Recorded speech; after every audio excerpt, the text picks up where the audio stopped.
Summa Theologia yang tentu Romo lebih paham daripada saya. Pertanyaannya, pada sisi lain kita mengenal teori tentang hierarki perundang-undangan, hierarki norma. Saya agak khawatir Romo confuse antara etik dalam filsafat dan etik yang dibicarakan dalam forum ini, yaitu etik yang terkait dengan kode etik yang menjadi kewenangan dari Mahkamah MK, jadi kewenangan DKPP untuk melakukan pemeriksaan dalam satu proses peradilan etik.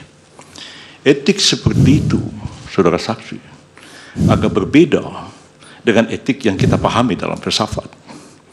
Dan berbeda konteksnya dalam hierarki norma-norma. Kalau merujuk kepada Kant, merujuk kepada Aquinas, merujuk kepada Ibnu Hazm atau Imam Ghazali, Prof. Yusuf terlalu lama.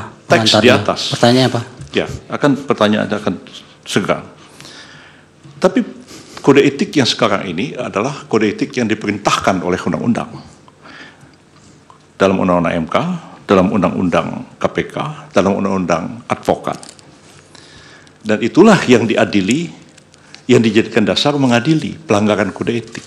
Bukan pelanggaran kode etik seperti yang dipahami oleh Immanuel Kant dan Thomas Aquinas.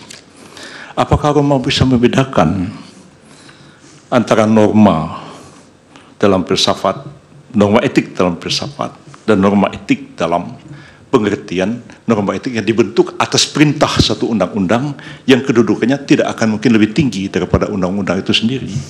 Persoalannya adalah, apakah pelanggaran etik dari filsafat membawa implikasi kepada penyelenggaraan negara harus begini seperti yang Romo katakan, ataukah pelanggaran kode etik sebagai code of conduct di dalam norma etik yang dijadikan dasar keputusan DKPP dan MK, apakah itu akan menggeser satu keputusan yang didasarkan atas norma undang-undang?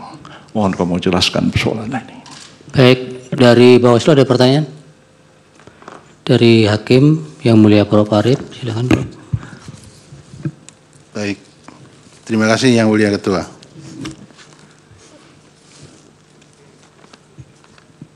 Terima kasih ahli Romo Magnis yang sudah memberikan beberapa catatan di dalam proses penyelesaian PHPU Pilpres di Mahkamah Konstitusi. Sebetulnya ya pemirsa, kembali kami akan lanjutkan dialog kami dengan ahli hukum tata negara Bapak Sulaiman di sini sudah bergabung bersama kami di studio. Pak, tadi kita simak sedikit cuplikan pertanyaan yang disampaikan oleh kubu 02 yang mempertanyakan kepada Romo Magnis Suseno ini, apakah ada perbedaan pandangan etik dari sudut pandang filsafat maupun undang-undang? Menurut pandangan Bapak seperti apa?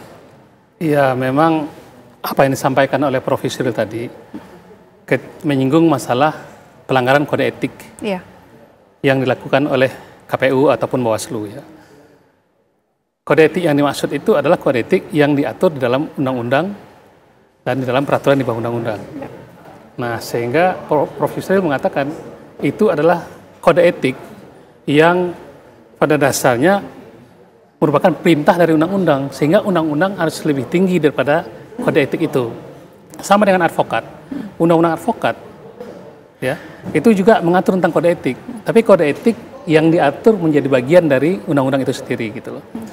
Nah, apa yang disampaikan Romo Magnis tadi, menurut saya, kalau tidak salah juga Bang Yusril pernah bilang begitu, adalah etik yang di luar undang-undang, gitu loh. Etik yang menjadi inspirasi, menjadi filosofi, menjadi landasan berpikir dari undang-undang yang akan dibuat. Nah, sehingga itu memang sangat penting. Persoalannya terkait dengan permohonan PHPU ini kan menjadi pertanyaan, di mana letak etik ini dalam membuat keputusan atau dalam melihat persoalan kasus ini, gitu. Nah, menurut saya ya etik ini barangkali hanya sebagai perspektif.